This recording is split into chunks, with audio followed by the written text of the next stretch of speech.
क्या आप 100 साल से ज्यादा जीना चाहते हैं?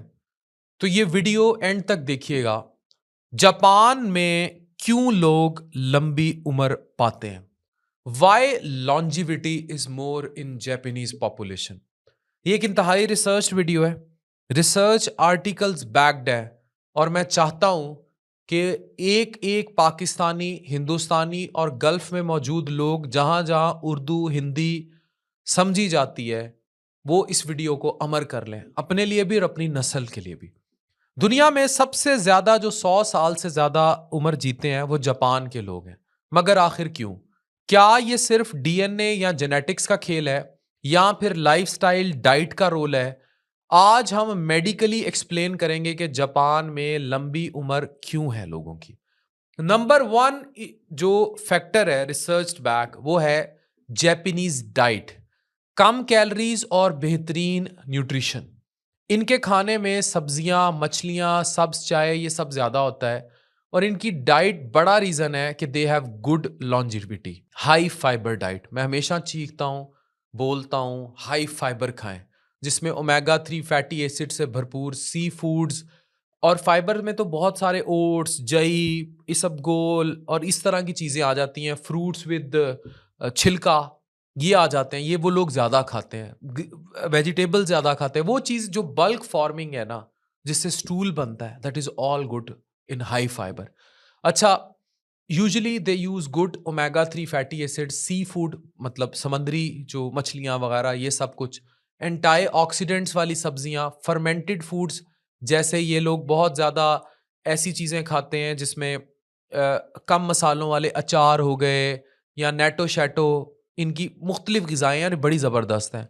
अच्छा, ये ना डब्बे का नहीं खाते, प्रोसेस्ड और हाई कैलोरी फूड ये कम कंज्यूम करते हैं, जिससे मेटाबॉलिक सिंड्रोम या कार्डियोवैस्कुलर डिजीज़ेज़ का रिस्क इनमें, मतलब दिल के दौरों से नहीं मरेंगे। अब ये रिसर्च है। एक रिसर्च के मुताबिक ओमेगा 3 फैटी एसिड्स इन्फ्लेमेशन को रिड्यूस करते हैं और हार्ट और ब्रेन के लिए बेहतरीन है। इसका रेफरेंस ये हमने कोट कर दिया, American journal of clinical nutrition 2022। इसके अलावा ये जो फर्मेंटेड फूड ज़्यादा लेते हैं, जैसे मैं कहता हूँ कि अचार कम मसालों वाले आप खाएं, because they act as probiotics, prebiotics और गट माइक्रो बायोटा के लिए बहुत ज़रूरी हैं। 40 ट्रिलियन माइक्रो ऑर्गेनिजम्स हैं, उनकी ग़िज़ा कितनी डाइवर्सिफाई होगी, और they are friendly for your gut, for your maida, for your आंतें। It's good. तो डाइजेशन बेहतर होती है, इम्यून सिस्टम के लिए बेहतर है। ये देखें, नेचुरल रिव्यूज गैस्ट्रोएंट्रोलॉजी और हेपेटोलॉजी 2021 में ये सब सपोर्ट किया जाता है कि गट माइक्रोबायोटा जो है, फर्मेंटेड फूड्स इनके लिए ज़रूरी हैं। इसी तरह हार्वर्ड हेल्थ के मुताबिक ग्रीन टी जो ये पीते हैं, ये एंटीऑक्सीडेंट से भरपूर होती है। सेल डैमेज और सेल का एजिंग प्रोसेस स्लो कर देती है। ग्रीन टी ये इतनी ज़्यादा पीते हैं, उससे बुढ़ापा कम हो जाता है। रेफरेंस है हार्वर्ड का ये, और चैन स्कूल ऑफ पब्लिक हेल्थ 2020 की रिसर्च है, जिससे मैंने डाटा कोट किए। दूसरा अहम फैक्टर डाइट के अलावा इनकी डेली फिजिकल एक्टिविटी, हर रोज हरकत। ये लोग जॉगिंग बहुत करते हैं, स्ट्रेचिंग करते हैं, एक्सरसाइज करते हैं। ये हमेशा हर रोज कोई ना कोई एक्सरसाइज जैसी एक्टिविटी करते हैं। एक इनकी एक्टिविटी है रेडियो टाइसो के नाम से। लाइट एक्सरसाइजेज, योगा रूटीन है। और ये सब स्कूल लेवल से प्रमोट करते हैं। कार्डियोवैस्कुलर हेल्थ इनकी बेहतर होती है, इनमें डिमेंशिया कम होता है। रिसर्च के मुताबिक रोज़ाना मॉडरेट इंटेंसिटी अगर आप फिजिकल एक्टिविटी या एक्सरसाइज करेंगे, तो आपकी लाइफ एक्सपेक्टेंसी 4 से 5 साल तक ज़्यादा हो जाती है। Reference British journal of sports medicine 2021। इसके अलावा एरोबिक एक्सरसाइजेज, यानी कार्ड, ये जितनी स्विमिंग, साइकिलिंग, रनिंग, जॉगिंग, ये सारी मेमोरी लॉस और अल्जाइमर्स का रिस्क 30% तक कम कर सकती हैं। Reference journal of neurology 2022। तीसरी बड़ी अहम बात, ऑक्सीटोसिन, सोशल बॉन्डिंग और मेंटल पीस। ये आपस में बहुत अच्छा वक्त इकट्ठे गुजारते हैं। ये जिस तरह हम मोबाइल्स में और इन चीज़ों में, ये इससे बाहर निकल आए। जापान में बुजुर्गों को तनहा नहीं छोड़ा जाता। अब हमारे यहाँ ये पहले ट्रेंड नहीं था, अब हमारे बुजुर्ग तनहा हैं। हमें ये सोचना पड़ेगा हमारे घरों में बुजुर्गों को हम कितना टाइम दे रहे हैं। उनको इज्जत प्यार दिया जाता है। स्ट्रॉन्ग फैमिली और social support stress hormone cortisol को कम करता है। स्टडीज़ के मुताबिक लोग जो सोशल लाइफ मेंटेन करते हैं या सोसाइटीज़, उनमें डिमेंशिया यानी मेमोरी लॉस और हार्ट डिजीज़ का रिस्क 30% तक कम हो जाता है। रेफरेंस दे रहा हूं Harvard study of adult development 2020 के रिसर्च पेपर का। एक और रिसर्च के मुताबिक तन्हाई, लोनलीनेस या आइसोलेशन दिल की बीमारी और स्ट्रोक का रिस्क 29% तक बढ़ा सकती है। रेफरेंस अमेरिकन हार्ट एसोसिएशन का आर्टिकल है 2022 का। जापान का एक कल्चर है, इसे मोआई MOAI कल्चर कहते हैं, यानी लाइफ लॉन्ग सोशल ग्रुप्स। इन्हीं की प्रॉब्लम से बचने में मदद करता है और उनको सोशली कोई प्रॉब्लम्स नहीं होते। और ये याद रखें कि ये रेफरेंस के ये जो मैंने आपको बताया कि MOAI इनके कल्चर में है, जो सोशल ली इनको इंटरेक्ट करता है आपस में। ये national geography blue zone research 2018। अच्छा, फिर एक और बहुत जिसकी वजह से लंबा इनका, ये देखिए एडवांस केयर्स तो हैं, जैसे अब हमारा हॉस्पिटल है liver tower, advanced GI liver का ये हॉस्पिटल है और सारी हमने फैसिलिटीज़ दी। इनके यहाँ एक स्ट्रक्चर है जहाँ बेसिक लाइफ बड़ी बेहतरीन है, प्रिवेंशन पे बड़ा रोल है, एडवांस तो है ही है, लेकिन वहाँ proper vaccination, regular medical checkups, early disease detection, early cancer prevention, early पकड़ लेना चीज़ों को, proper hepatitis B C out हो गया, एड्स आउट होगी, लोग काउंसल हो गए। इनका यूनिवर्सल हेल्थ प्रोग्राम बहुत अच्छा है और ये हेल्दीएस्ट नेशंस में शामिल कर देती है। वर्ल्ड हेल्थ ऑर्गेनाइजेशन 2023 की रिपोर्ट भी यही कहती है।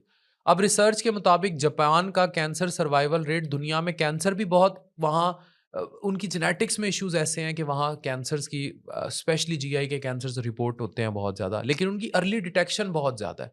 ये बहुत सारे आर्टिकल्स में रिपोर्ट हो चुकी है। लैंसेट ऑन्कोलॉजी 2022 के आर्टिकल में भी they are very good in detecting early cancers. तो उनकी ये बहुत ज़्यादा है, उनका मेडिकल इंफ्रास्ट्रक्चर बड़ा स्ट्रांग है। नंबर 5, इकिगाई, जिंदगी का मकसद। ठीक है, अब ये याद रखें, जापानी खास बात यह है कि इकिगाई यानी ये क्या काम करते हैं कि जिंदगी का मकसद है। रिसर्च के मुताबिक जो लोग लाइफ में पर्पस है, उनकी लॉन्जिविटी यानी उनका लंबा लाइफ का स्पैन 7 से 10 साल बढ़ जाएगा। अगर जिंदगी में कोई पर्पस नहीं रहा, एक दूसरे की टांगें खींचनी है, स्ट्रेस और डिप्रेशन ज्यादा है, तो उससे भी ब्रेन तबाह हो जाएगा और चीजें नहीं अच्छी रहेंगी। लॉन्ग टर्म स्टडी के मुताबिक जिन लोगों का क्लियर लाइफ पर्पस होता है उनमें प्री मेच्योर डेथ का रिस्क 43% तक कम होता है। रेफरेंस कोट कर रहे हैं जर्नल ऑफ साइकोसोमैटिक रिसर्च 2019। इसके अलावा इकिगाई स्ट्रेस मैनेजमेंट और मेंटल रेजिलियंस को इंप्रूव करता है। अमेरिकन साइकोलॉजिकल एसोसिएशन 2020 की स्टडी है। छठा इंपॉर्टेंट फैक्टर कि क्यों 100 साल से ऊपर जीते हैं, क्लीन इन्वायरमेंट और ब्लू जोन्स, साफ माहौल, बेहतरीन लाइफस्टाइल। जापान के कुछ एरियाज खास तौर पर इनकी जो हालांकि देखिए उन्होंने क्या कुछ नहीं फेस किया जापान ने, यहाँ ब्लू जोन्स हैं, यहाँ यानी जो इनके एरियाज हैं ना, ब्लू जोन्स कहा जाता है। दुनिया के वो इलाके हैं जहाँ सबसे ज़्यादा लोग 100 साल प्लस जीते हैं।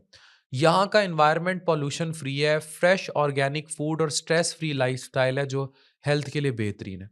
रिसर्च के मुताबिक ब्लू जोन्स के लोग प्लांट बेस्ड डाइट खाते हैं, नेचुरल जो है फिजिकली एक्टिविटी होती है जिसकी वजह से ज़्यादा जीते हैं। अब इसमें भी रेफरेंस हम कोट कर रहे हैं, रेफरेंस क्या है, ये ब्लू जोन्स की स्टडी है 2018 की। WHO के मुताबिक क्लीन एयर, कम पॉल्यूशन रीजन में रहते हैं, मतलब ये ऐसे रीजन्स में रहते हैं जहाँ पॉल्यूशन बहुत कम है, इनकी लाइफ एक्सपेक्टेंसी 3 से 5 साल तक ज़्यादा होती है। एक और रेफरेंस है WHO air quality health report 2022 का।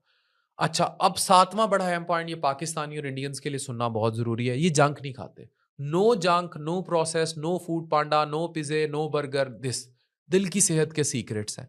जापान में प्रोसेस फूड्स और फास्ट फूड्स का कल्चर बहुत कम है, कम से कम है। हाई शुगर और हाई सॉल्ट डाइट से बचने की वजह से इनमें ओबेसिटी, शुगर, दिल की बीमारियां बहुत कम है। एक रिसर्च के मुताबिक हाईली प्रोसेस फूड ज्यादा खाने वालों में हार्ट डिजीज का रिस्क 40% ज्यादा होता है।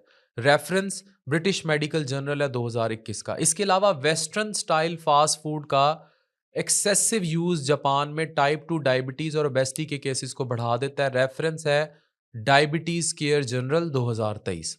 कंक्लूजन बड़ा क्लियर है कि आपका लाइफस्टाइल और ये सारी चीजें जो मैंने आपको बताई हैं, ये सीरियस नोट पर अगर आप लंबी लाइफ और हेल्दी लाइफस्टाइल चाहते हैं तो आपको फिजिकल एक्टिविटी लानी पड़ेगी, स्ट्रेस कम करना पड़ेगा, जंक फूड, प्रोसेस फूड छोड़ने पड़ेंगे, रेगुलर एक्सरसाइज करनी पड़ेगी, अपने बूढ़ों को, अपने बच्चों को इज्जत देनी होगी, उनके साथ टाइम स्पेंड करना होगा, अपनी ऑक्सीटोसिन बेहतर करनी होगी।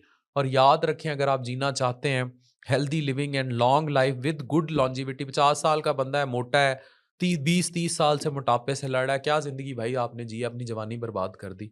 तो ये सीखना पड़ेगा हमें जापानियों से, कि 100 साल की ज़िंदगी असल में जीनी कैसी है। 100 साल की ज़िंदगी बीमारी में गुजार दी तो क्या फ़ायदा। तो आपने प्रॉपरली अपनी लाइफस्टाइल देखें, मॉडिफिकेशन, तो आप भी 100 साल जी सकते हैं। Thank you very